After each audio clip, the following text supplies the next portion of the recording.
ദേശീയ ഗെയിംസിൽ canoeing, kayaking, rowing മത്സര ഇനങ്ങളെപ്പോലെ തന്നെ അവയുടെ തോണികളും ഏറെ ശ്രദ്ധയാകർഷിക്കുകയാണ്. രൂപത്തിലും ഭാവത്തിലും നിറങ്ങളിലുമെല്ലാം തന്നെ വൈവിധ്യമാർന്ന കനോയിങ്, കയാക്കിംഗ്, റോവിംഗ് തോണികൾ ആകർഷണീയമാണ്. 5 മീറ്റർ മുതൽ 12 മീറ്റർ വരെയാണ് ഇവയുടെ നീളം. വീതിയാവട്ടെ വളരെ കുറവും.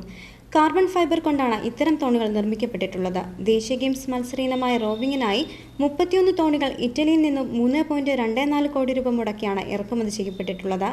കനോയിങ്, കയാക്കിംഗ് എന്നിവയ്ക്കായി 48 തോണികളും ഇറക്കുമതി ചെയ്തു. കയാക്ക് എന്ന പേരുള്ള ചെറിയ തോണി ഉപയോഗിച്ച് മീൻപിടുത്തം നടത്തി ജീവിച്ചിരുന്ന എസ്കിമോകൾക്കിടയിലാണ് കയാക്കിംഗ് എന്ന പദം ആദ്യമായി രൂപം കൊണ്ടതും പിന്നീട് പ്രചാരത്തിലെത്തിയതും.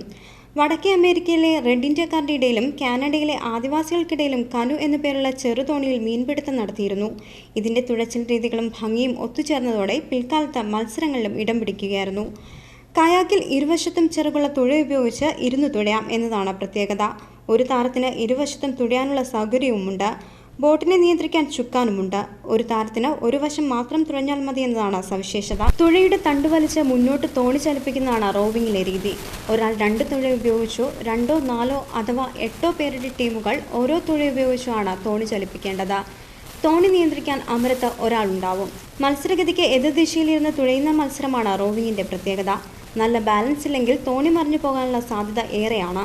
പല വർണ്ണങ്ങളിലും ഭാരം കുറഞ്ഞതുമായ കൊച്ചു ഫൈബർ തോണികൾ വ്യത്യസ്തതകൾ കൊണ്ടും ആകാര വടിവ് കൊണ്ടും ഏറെ വിഭിന്നമാവുകയാണ്.